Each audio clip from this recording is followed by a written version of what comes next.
Hello there, and welcome to Series-4, Episode-1 of English Podcast with Ashish Khanna. Today, listen to this conversation between Neil and Rob regarding who is a foodie. Are you a foodie? Neil. Hello and welcome to 6 Minute English. I'm Neil, Rob, and I'm Rob. Neil. Now, Rob, you look like you enjoy a good meal. Rob. How? Well, I do like eating out, and I like to think I know a good meal when I have one. Neil. Well, that should give you an advantage with today's quiz. In 2016, which is the last year, we have statistics for how many restaurants and mobile food services were there in the UK. Was it about 75,000, about 83,000, or about 93,000? Rob, well, I know there are a lot, so I'm going to say 93,000, but that is just a guess. Neil, I'll reveal the answer a little later in the program. Today we are talking about being a foodie. Rob, what is a foodie? Rob, well, I would describe a foodie as someone who has a strong interest in food. They like preparing it as well as eating it. They like using good ingredients, and they are probably not fans of fast food. Neil, Angela Hartnett is one of Britain's top chefs.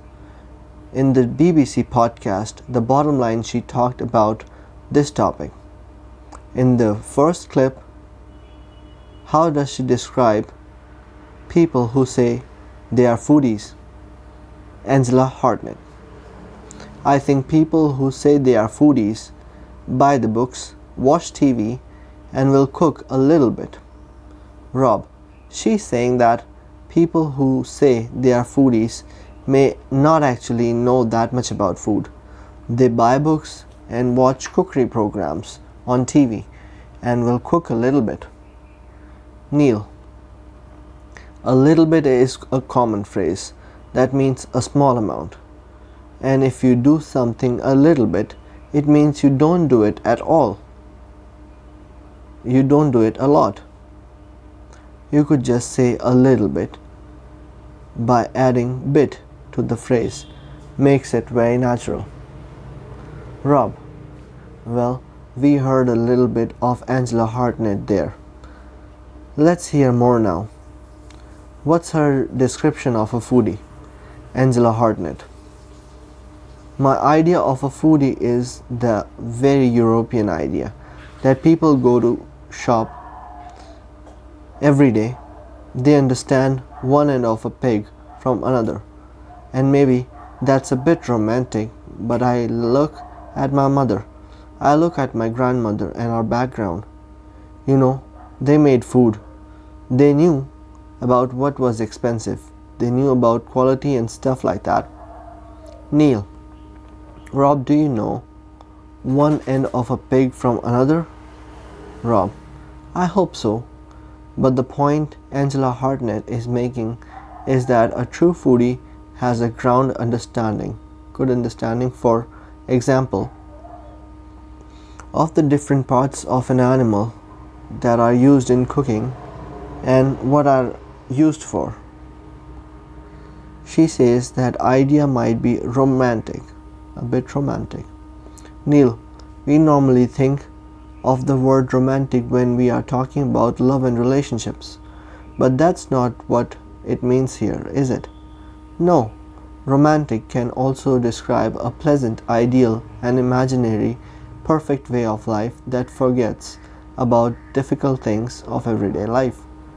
Neil, let's hear some more from Chef Angela Hartnett. Now, what is she worried about? Angela Hartnett. We think we are foodies, but I think food is expensive in this country. I don't think it's affordable for lots of people, and I think we are in danger of not knowing, how to cook anymore, how to make a meal for our family, of 4 or 5 pounds. Neil: So Rob, what is Angela Hartnett worried about? Rob: She commented that food was very expensive here in Britain. Many people don't have enough money to buy it. As she said, it's not affordable. She thinks we might be in danger of not being able to feed our families cheaply. Neil: Can you say a bit more about the phrase in danger of? Sure. The phrase to be in danger of is followed by a gerund, and it means that there is a possibility of something bad happening. It's not happened yet, but it could happen. Neil: Thanks, Rob. Right. Well, we are in danger of running out of time, so let's get to the answer to the question I asked at the start of the program. I asked how many restaurants or mobile food services there were in the UK in 2016. Rob: And I said it was a guess, 93,000. But was I right? Neil: I'm afraid you're 10,000 out. The right answer is approximately 83,000. I hope you learned something from this podcast. Thank you for taking your precious time out. Have a great day.